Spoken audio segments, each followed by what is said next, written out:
Good morning everyone. Probability chapter जो है आपका बोर्ड्स में लास्ट चैप्टर है, उसको हम स्टार्ट करते हैं क्योंकि इजी टॉपिक है। और बोर्ड्स में जो इसकी वेटेज है that is 8 marks for this session. बहुत ही इंपॉर्टेंट टॉपिक है, बहुत इजी टॉपिक है। तो ये जो 8 मार्क्स है ये कैसे डिस्ट्रीब्यूट किया गया है as per the CBSE sample paper. इसके बेस पे एक 4 मार्कर यानी केस स्टडी आएगी। वैसे तो 4 मार्कर है नहीं, बट 4 मार्कर एक केस स्टडी बोली गई है। 1 2 मार्कर एंड 2 1 मार्कर। तो इस तरह से ये 8 मार्क्स डिस्ट्रीब्यूट किए गए हैं। और अगर आप देखें प्रोबेबिलिटी के चैप्टर के अंदर हमारे पास टोटल 4 एक्सरसाइज है। 13.1, 13.2, 13.3, 13.4 और बाइनोमियल चैप्टर से डिलीट कर दी गई है। 13.5 इज डिलीटेड। तो हम ये कह सकते हैं या ऐसा सोच सकते हैं कि हर एक्सरसाइज से एक क्वेश्चन बनेगा, क्योंकि 4 क्वेश्चन आने हैं इस टॉपिक से। तो हमें उसके अकॉर्डिंग ही प्लान करना है, हम किसी भी टॉपिक को छोड़ नहीं सकते। ठीक है, इवन अगर उससे 1 मार्कर भी आ रहा है तो 1 मार्क भी हमारे लिए इंपॉर्टेंट होना चाहिए। ये तो गई बात बेसिक्स प्रोबेबिलिटी की। अब बात करते हैं प्रोबेबिलिटी है क्या चीज़। बिल्कुल बेसिक से 11th क्लास के पहले हम कंसेप्ट समझेंगे और उसके बाद हर ट्यूटोरियल में एक एक एक्सरसाइज को हम डील करेंगे।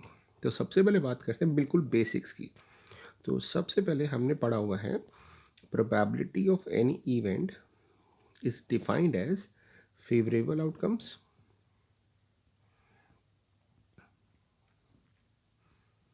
Favourable outcomes divided by total outcomes. ये हमने पढ़ा हुआ है। बिल्कुल बेसिक्स की बात करूंगा इससे वाले ट्यूटोरियल में मैं, कि प्रोबेबिलिटी के बेसिक्स आएंगे तभी तो हम आगे जा पाएंगे। ठीक है बेटा, टोटल नंबर ऑफ आउटकम्स।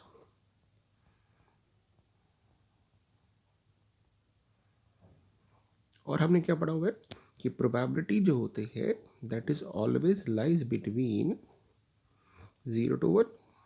कभी ये 0 से छोटी नहीं हो सकती और कभी 1 से क्रॉस नहीं कर सकती। क्यों? क्योंकि favourable outcomes total number of event से बड़े तो हो नहीं सकते हैं, इसलिए। और ऐसे इवेंट जिनकी प्रोबेबिलिटी 0 होती है उनको हम कहते हैं इम्पॉसिबल इवेंट। यानी जिस इवेंट के होने के चांसेस है ही नहीं, that is called impossible event और उसकी प्रोबेबिलिटी होती है 0। एग्जाम्पल के लिए अगर आपसे पूछा जाए कि माइंड में आ रहा हो कि भी इम्पॉसिबल इवेंट का एग्जाम्पल बताओ, तो हम कह सकते हैं इम्पॉसिबल इवेंट का एग्जाम्पल ये हो सकता है कि जैसे हमने एक डाई को थ्रो किया and we get a number more than 7। तो 7 से बड़ा नंबर तो आता नहीं, क्योंकि डाई पे तो 1 2 3 4 5 6 आता है। तो इम्पॉसिबल इवेंट है तो उसकी प्रोबेबिलिटी 0 हो जाएगी। और ऐसा इवेंट जिसकी प्रोबेबिलिटी 1 होती है उसको हम कहते हैं sure event, which is certain to happen, जो होगा ही होगा। जैसे एग्जाम्पल के लिए अगर श्योर इवेंट को एग्जाम्पल सोचना हो तो हम कह सकते हैं a die is rolled and we get a number less than 7। तो हमारे पास नंबर जो है लेस देन 7 आएगा ही आएगा, क्योंकि या तो 1 आएगा या 2 या 3 या 4 या 5 या 6। तो इसका मतलब ये श्योर इवेंट हो जाएगा। ठीक है, फिर हमने पढ़ा था कि एक एक्सपेरिमेंट में probabilities of all the possible events is 1। एक एक्सपेरिमेंट में सारे इवेंट्स की प्रोबेबिलिटी का जो सम होता है वो हमारा 1 होता है ना, क्योंकि टोटल प्रोबेबिलिटी 1 है। जैसे अगर मैं आपको बोलूँ एक डाई को रोल किया, तो हमें पता है एक डाई को रोल करने में या तो 1 आएगा या 2 आएगा या 3 आएगा या 4 या 5 या 6, और इन सब की जो प्रोबेबिलिटी का जो सम होता है दैट इज़ 1। तो ये है, डिनोट कर रहा है कि इसमें ये 1 इवेंट आ सकता है, 2 आ सकता है, 3 4 5 6, तो सबकी प्रोबेबिलिटी का सम 1 होता है। और बेसिक में क्या पढ़ा हुआ हमने कि probability of any event plus probability of not having that event is always equal to 1। कि किसी भी इवेंट के होने की प्रोबेबिलिटी प्लस किसी भी इवेंट के ना होने की प्रोबेबिलिटी का सम हमेशा 1 होता है। नॉट को हम बार से डिनोट करते हैं या डैश से। ठीक है, ये भी पढ़ा हुआ हमने। फिर हमने एक फॉर्मूला पढ़ा था सेट्स के अंदर, number of element in P of A, number of element in A union B equal to number of element in A plus number of element in B minus number of element in A intersection B. अगर उस फॉर्मूले को number of element in sample space से divide कर दो तो आ जाएगी probability. तो बिल्कुल एक नया फॉर्मूला बन जाता है कि probability of A union B equal to probability of A plus probability of B minus probability of A intersection B. ये हम कर चुके हैं 11th क्लास में। यूनियन का मतलब होता है और, यानी हमें या तो ए के होने की प्रोबेबिलिटी निकालनी है, और इंटरसेक्शन का मतलब होता है एंड, जहाँ पे ए और दोनों के होने की प्रोबेबिलिटी हमें निकालनी है। तो हम ये फॉर्मूला लगाएंगे जब भी हमसे पूछा जाएगा या तो ए हो रहा है या बी हो रहा है।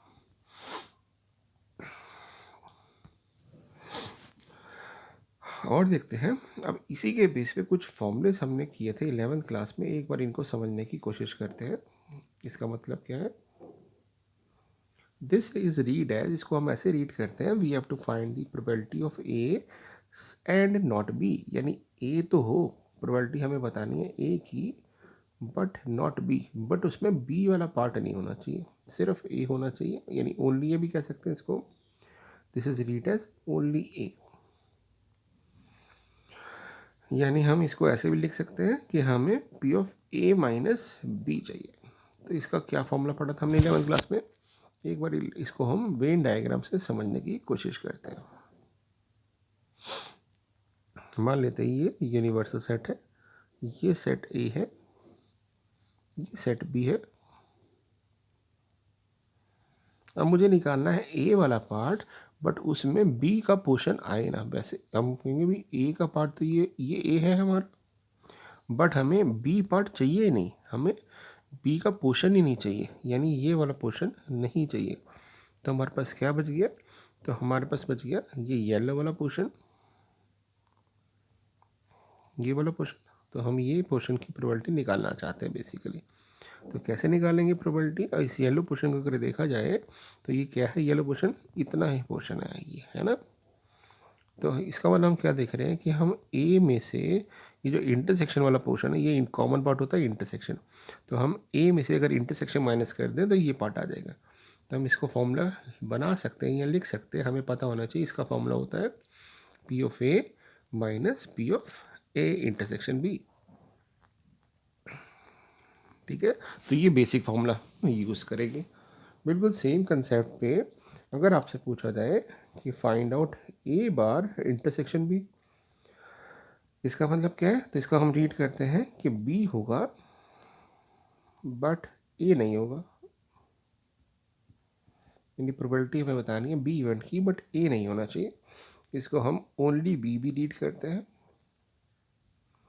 तो बिल्कुल इसी लॉजिक से मुझे सिर्फ ये वाला पोर्शन चाहिए, तो ये कैसे निकालेंगे, ये हम निकालेंगे बी में से ए को इंटरसेक्शन को माइनस करके, यानी इसका फॉर्म भी हम खुद डराइव कर सकते हैं। ठीक है, और इसको हम ऐसे भी डिनोट करते हैं कि this is simply B minus A. तो ये सब हम 11th क्लास में कर चुके हैं, हम उनको रिवाइज इसलिए कर रहे हैं बिकॉज 12th में बहुत यूज़फुल है। तो ये फॉर्मूलेज अगर आएंगे तो पहले पता होने चाहिए हमें। दो फॉर्मूलेस हो रहे हैं, इसको भी आप वेन डायग्राम से समझ सकते हो, नहीं तो इसको याद करने का एक तरीका है, आप डी मॉर्गस लॉ से इन फॉर्मूलेस को याद रख सकते हो।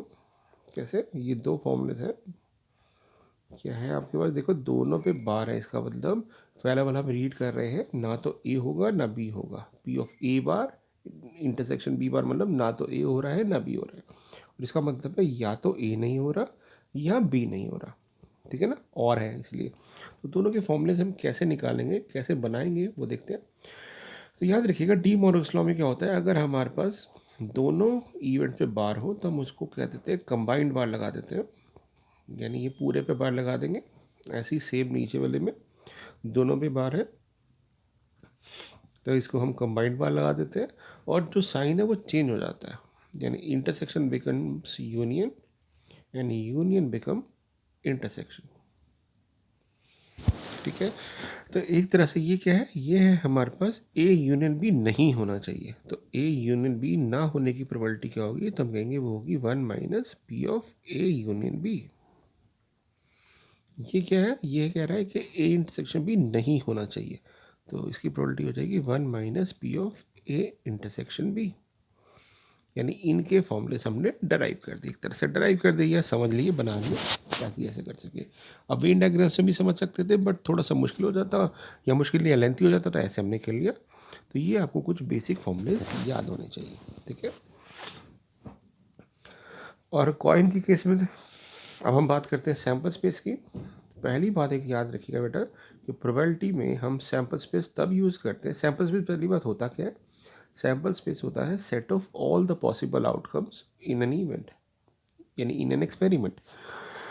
तो सैम्पल स्पेस हम कब यूज़ करते हैं? जब हर इवेंट की प्रोबेबिलिटी बराबर हो। कई बार आप ऐसे क्वेश्चन भी देखोगे अभी 12th क्लास में जिसमें हर इवेंट की प्रोबेबिलिटी बराबर नहीं होगी, तो उस केस में हम सैम्पल स्पेस यूज़ नहीं करेंगे, ठीक है। तो कॉइन के केस में आपको पता ही है, कॉइन के केस में हमेशा 2 की पावर n आउटकम्स बनते हैं, यानी एक कॉइन फेंकेंगे तो 2 आउटकम्स बनेंगे, 2 कॉइन फेंकेंगे तो 4 आउटकम्स बनेंगे, 3 इवेंट फेंकेंगे 3 कॉइन तो 8 आउटकम्स बनेंगे, 4 कॉइन फेंकेंगे तो 16 आउटकम्स बनेंगे। और एक चीज़ याद रखनी है आपने कि एक कॉइन को 2 बार फेंकें या 2 कॉइन को 1 बार फेंकें, दोनों में सेम बात है अल्टीमेटली, क्योंकि 2 की पावर 2 4 आउटकम्स बनेंगे। कॉइन के केस में आपको पता ही है कि अगर एक कॉइन फेंकते हैं तो 2 की पावर 1 2 आउटकम्स बनते हैं, और वो कौन से होते हैं कि या तो हेड आएगा या टेल आएगा, ये हम कर चुके हैं। 2 की पावर 2, अगर 2 कॉइन फेंकेंगे तो 2 की पावर 2 यानी 2 इंटू 2 4 आउटकम्स बनेंगे। और वो 4 आउटकम्स हम कैसे निकालते हैं?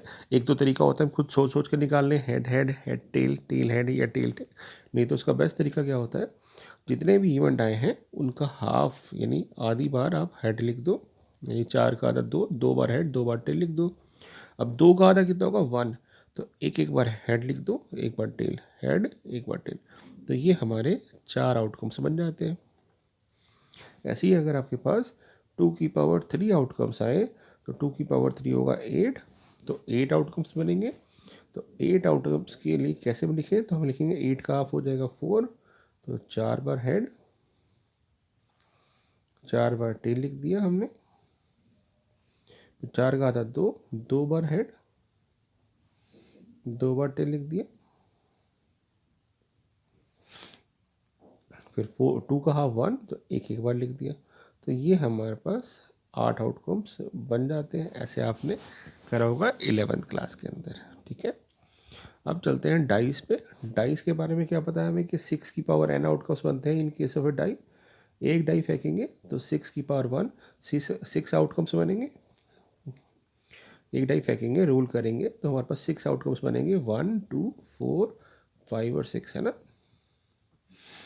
ऐसे ही 6 की पावर 2, अगर 2 डाई फेंकेंगे तो 6 की पावर 2 36 केसेस बनेंगे। वो कौन से होंगे? वो ऐसे होंगे कि 1 1 आ जाए, मीन्स पहली पे भी 1 आ जाए, दूसरे पे भी 1, फिर हो सकता है पहली डाई पे 1 आ जाए, दूसरी पे 2, फिर 1 3, फिर 1 4, फिर 1 5 1 6, ऐसे केसेस बन सकते हैं। ऐसे ही 2 1 2 2 2 3 2 4 2 5 2 6। ये मैं क्यों लिख रहा हूँ? क्योंकि इसमें एक मेरे को आपको एक ऑब्जर्वेशन बतानी है that might be useful in dealing question based on probability, और जो डाई बेस्ड होंगे, है ना। तो एक मिनट देखते हैं हम कि ये 36 केसेस बन जाएंगे हमारे पास, है ना बेटा। 36 केसेस बन जाएंगे, 36 केसेस ये आपने पढ़ा होगा तो, और बनाते भी रहे होंगे आप ये। तो ये हमारे पास 36 केसेस बन जाएंगे। और अगर आप ध्यान से देखिए तो यहाँ पे जो सेम नंबर होते हैं, यहाँ पे जो सेम नंबर होते हैं, ये जो सेम नंबर है इनको हम कहते हैं डबलेट्स, है ना। These are doublets. तो सेम नंबर आने को हम कहते हैं डबलेट्स।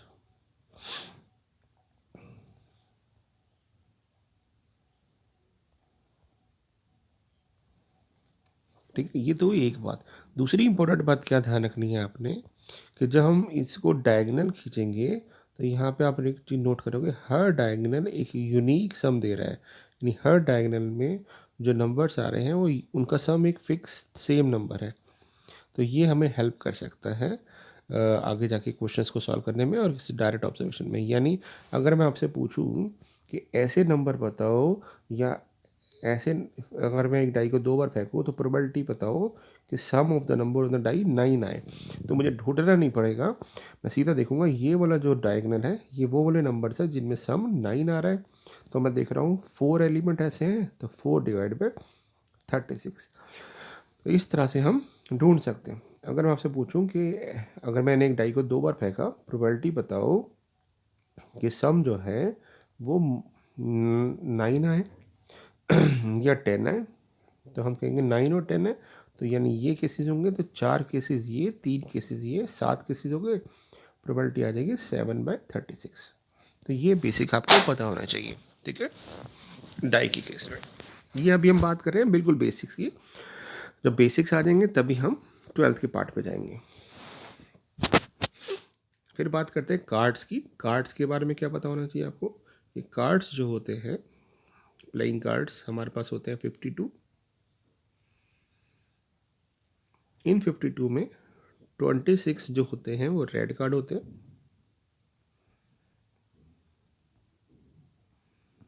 26 जो होते हैं वो बाकी ब्लैक कार्ड्स होते हैं।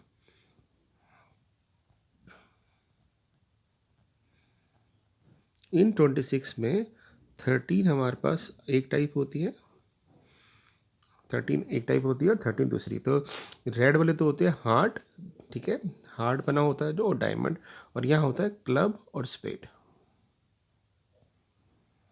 13 क्लब, 13 स्पेड। और इन जो 13 की बात करते हैं तो 13 कार्ड कौन से होते हैं, इसमें एक 1, यानी इसको हम हिंदी में इक्का कहते हैं, अदरवाइज एस कहते हैं। 1, फिर 2, फिर 3 अप टू 10, 10 तक आने के बाद फिर 11 को हम जे से डिनोट करते हैं, 12 को क्यू से, और फिर के से, यानी जैक, क्वीन और किंग। ये सब आप 10th क्लास में ही पढ़ चुकी हो, 12th और 11th में ही पढ़ चुकी हो। तो ये 1 नहीं आता, ए के बाद 2, 3 और फिर उसके बाद 10, फिर जैक, क्वीन और किंग। सेम बात रेड के लिए होती है बेटा, यहाँ भी 13 कार्ड होते हैं, यहाँ भी 13 कार्ड होते हैं। इसमें 13 कौन से होते हैं, हार्ट, और यहाँ होते हैं डायमंड।